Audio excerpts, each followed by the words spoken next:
Bye-bye, bebe! Bebe! Bye-bye! Kiss mo, bebe! Exclusive videos. Click. Babe! Bye-bye, babe! Nak! Shh! Nak! Bala ka ko. Good morning, guys! So, ayan. Umalis na sila daddy. Pupunta sila doon sa biyanan ko. And, yun, pinayagan ko muna sila pumunta doon. Kasama si baby. Kasi nga, ang dami kong gagawin para naman makagawa ako ng mga promotional video ng walang istorbo. Lamig na. So, ayan guys, mag-unbox tayo nitong order ko from Shopee. So, ito is dumating kahapon and hindi pa namin nabuksan ni Daddy kasi nga hapon na diniliver. Almost tawag dito? Alas 5 na yata ito dumating. So, hindi na namin ito nabuksan. So, yan, mag-unbox muna tayo.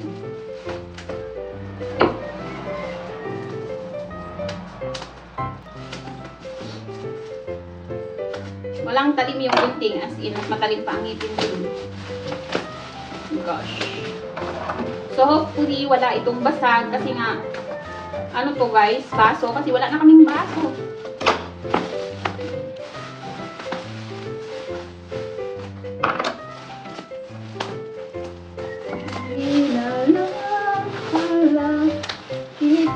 And guys, in fairness ha, ang kapal talaga ng pagkakabalot niya and talagang secured. So hopefully hindi nabasag kasi ito ibabasagin lahat. So, ayan.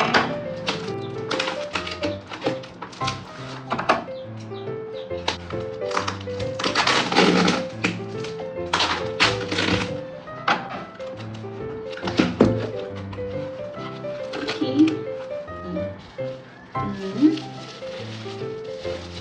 Oh, ayan. 6 na piraso yung ganito. And makapal naman siya, guys. So, ayan. Pero, syempre, dahan-dahan. Syempre, may bata. And, mabilis mabasag yung mga ganon. So, hindi pwedeng pabasta-basta sa bata. And, yun guys. Wala na kasi kaming baso. At wala na kaming baso. Yung mga baso namin dyan is yung puro tasa.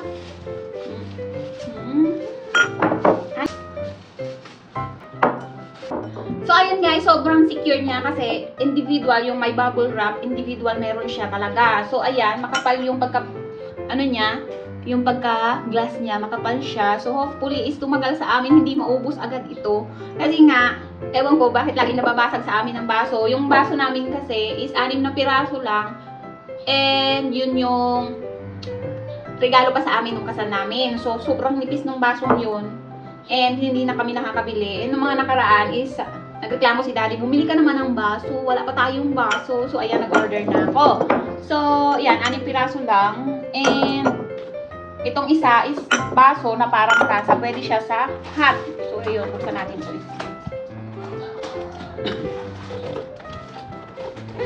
So, as you can see, individual yung pag-bubble wrap nila. So, sobrang secured yung, yung pag-deliver nila. Kahit babasagin, hindi nababasag. So, ayan. Itong isa is, tasa siya, pwede siya sa hot, pwede siya sa mainit na, magkape ka or maggatas, ganyan, pwede siya. And babasagin din siya. O, tingnan niyo. Ang cute.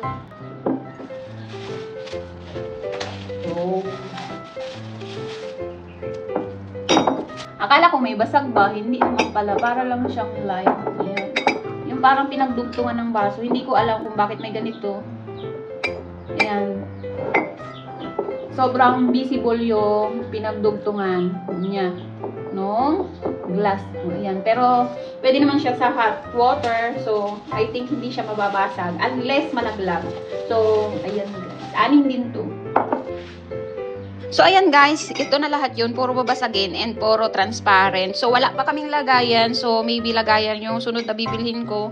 Para naman may lagay yung mga baso namin and hindi malaglag. So, tatanggalin ko muna itong mga ganito niya sticker, then huhugasan ko.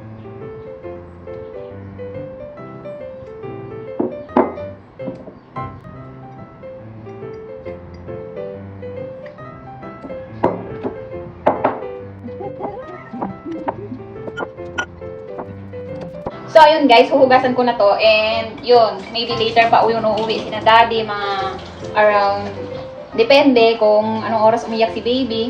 And then, yun, tsaka lang sila uuwi. So, hindi talaga ako sumasama doon, guys. Kasi, yun, meron kaming, tawag dito, meron kaming, yun, mas bet ko pala na, yun, hindi na lang makiano doon sa kanila. Kasi nga, syempre, meron ng gap between us. Pero, hindi ko naman pinagdadamot si baby. Hinahayaan ko lang sila. Pero ako, hindi na talaga pupunta doon. So, yun na nga, guys. Eto na, yung aking mga kabasuhan. Ayan. Bet na bet ko yung mga ganito babasagin. Mas gusto ko yung babasagin kaysa sa mga plastic. Kahit alam kong may bata dito, may anak ako dito, ay mas gusto ko pa rin yung yung babasagin. And maybe, sa susunod, order ulit ako ng lagayan. Kasi, wala kaming lagayan. And yung lagayan namin ng pinggan is, medyo kinakalawang na yung mga, kinakalawang na yung paa. So, delikado kasi puro babasagin yung mga namin. Mga pinggan, mga baso, at mga mangkok, puro babasagin. So, delikado pag yan ay natumba or naputol yung paa. So, pag-iipunan ko ulit yung lagayan ng pinggan. So, yun guys, sugasan ko muna to. So, pinag-iisipan ko pala kung saan ko to ilalagay. Eh, syempre madami, 12. So, wala talaga akong lagayan. As in, wala akong lagayan ito. Hindi ko alam kung saan ko ilalagay.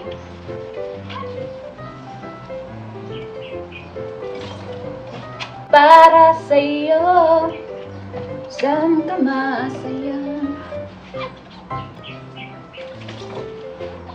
Eto pala guys, ayan, ang kapal. Mas makapal yung pagka-glass niyan dito sa baso. Kasi nga, siguro, syempre, pwede to sa mainit. So, makapal talaga siya. And, yun. Yung hindi siya basta-basta mababasag na mainit. Well, gawa naman talaga to para sa mainit. Hindi para sa kasi tasa siya. So, yun. So, ayan na nga mga mima. After kong gumawa ng mga promotional video, ayan ang aking kakalatan. And meron pa doon. So, yun na nga guys. Gumagawa lang ako ng mga promotional video. And sometimes, minsan nakakapanghina ng loob. Kasi minsan, syempre, thankful pa rin ako kahit araw-araw. Minsan, 50 pesos, 30 pesos. Napakalaking bagay na yun sa akin bilang stay-at-home mom. And pag naipon naman yun, sobrang laki na. So, ayan na nga mga mima, pinagtsatsagaan ko talaga siya. Pero, last few months, mga 2 months siguro, or around 2 months, talagang nawalan talaga ako ng gana gumawa ng mga promotional video. Kasi nga, mas nangibabaw sa akin yung mga toxic na environment, about sa mga problem around you, yun, mga ganun. So, na-realize ko na kahit dibdibin ko ng dibdibin lahat ng mga problema nila, problema ng mga nakapaligid sa akin. So, walang mangyayari sa buhay ko. Kasi minsan, pag dinidibdib ko ng dinidibdib, nawawalan ako ng gana sa lahat ng ginagawa ko. Kahit alam mo yung ang laki ng pangarap ko, ang laki ng mga pangarap ko na hindi ko naman alam kung paano aabutin. Pero, alam niyo yung parang may nag-urge sa akin na sige, gawin mo lang lahat kung anong gusto mong gawin dyan. Kung pwede ka magtinda ng ganito, kung pwede ka magtinda online, gawin mo lang. Kung pwede ka mag-vlog, o gawin mo lang. Kung kumikita ka dyan, gawin mo lang. Parang nawawalan ako ng gana pag yun. So, doon ko na-realize na kung iintindihin ko yung iba, is walang mangyayari sa buhay ko. So, yun na nga yung asawa ko is sinasabi ko sa kanya that paano kita tutulungan, paano kita maano kahit nasa bahay lang ako. Din sinasabi niya sa akin na kahit ano lang, okay lang, wala namang problema. Darating din yung time para sa atin. Yun yung sabi niya. So, mag-grind lang ng mag-grind, gawa lang ng gawa kung anong pwedeng gawin. Yun, basta mag-grind ka lang ng mag-grind, darating din yung time para sa atin. Hindi man ngayon, so in the near future, talagang kung sisipagan is darating din yan. So, yun na nga guys. And wala pa sila, anong oras na. So, magliligpit muna ako nitong aking mga ginamit kanina na pang-promote. So, ayun, marami pa doon. Pero later na, gagawin ko muna itong kakalatan ko dito. Kasi as you can see, tingnan nyo dyan. Diba, ang kalat, sobrang kalat. So, ayan. And isa pa pala yung natutunan ko guys is kung maging authentic and wag mong i-force yung sarili mo na gawin yung lahat ng sabay-sabay. Unti-untiin mo lang and maging authentic ka lang. Hindi ka mahihirapan kasi minsan, 'di ba, syempre, magpapanggap tayo na ganito, ganyan, masaya tayo sa camera, ganyan, pero at the same time, hindi naman pala. So, yun, kung nasa mood ako gumawa ng ganito, yung hindi ako nahihirapan, yung dire-diretso lang yung pagpo-promote ko, ayan, ginagawa ko talaga. So, yun na nga guys, magliligpit muna.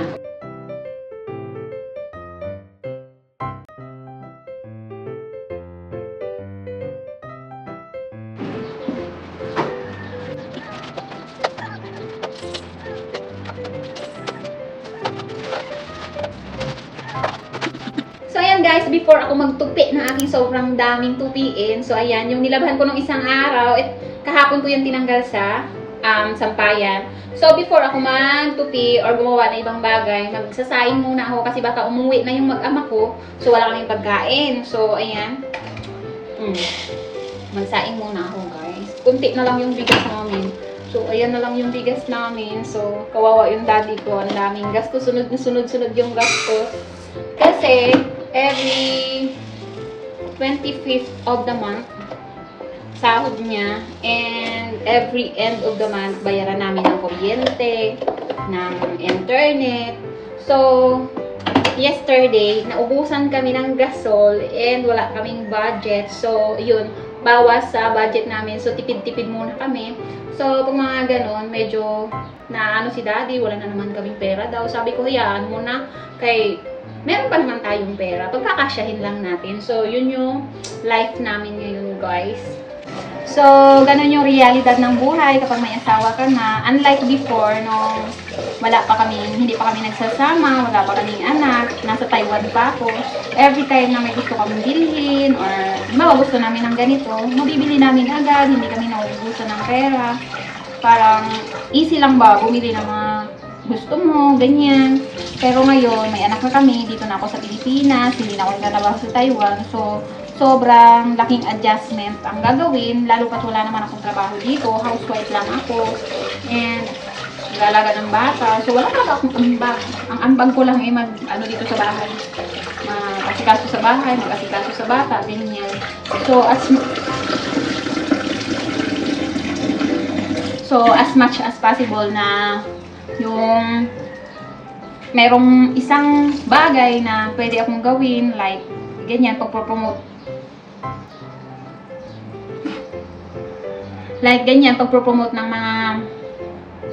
ng mga promotional video para makabenta. So, ginagawa ko para lang makatulong kay daddy kahit sa kunting bagay.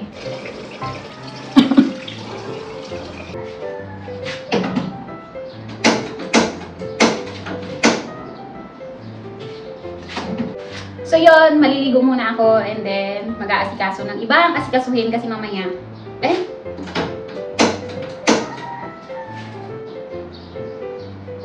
Kasi mamaya darating na sina daddy and yun. So, yun guys. Hopefully, ma-monetize na ako dito sa YouTube.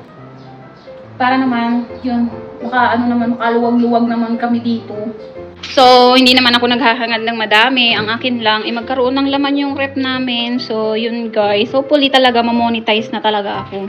So, aantayin ko lang palang ma-in-in or kumulo yung aking kanin bago ako maligo and magtupi ng mga damit. So, ayan guys, nakauwi na yung aking mag-ama and yan, dede na ang bebe ko. Kasi umuwi na daw sila kasi iyak na ng iyak, hindi na mapatahan ang bebe ko doon. So, yun na nga guys, katatapos ko lang mag-intindi ng aming pagkain and si daddy umalis ulit bumili ng ulam. So, ayan. Anong ginawa mo doon? Bibi? Anong ginawa ng bebe doon? Ha? So, Bibi, nag-swimming ikaw? Ha? Wow! Swimming! Bantay ka ha pag nayumos ikaw ha. Wow, ang bibi. Swimming ang bibi sa palanggana. So, yun na nga guys. Naligo yung mag-ama ko sa labas. O, ayan. Oh. Wow!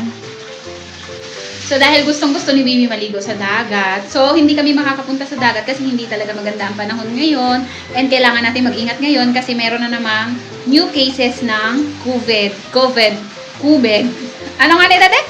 So, ayun, may bagong cases na naman ng COVID, yun.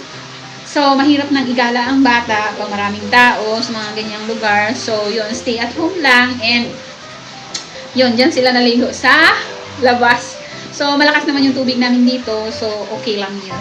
Nag-swimming ang bibe. Aroy! Ang happy naman yan. Super happy.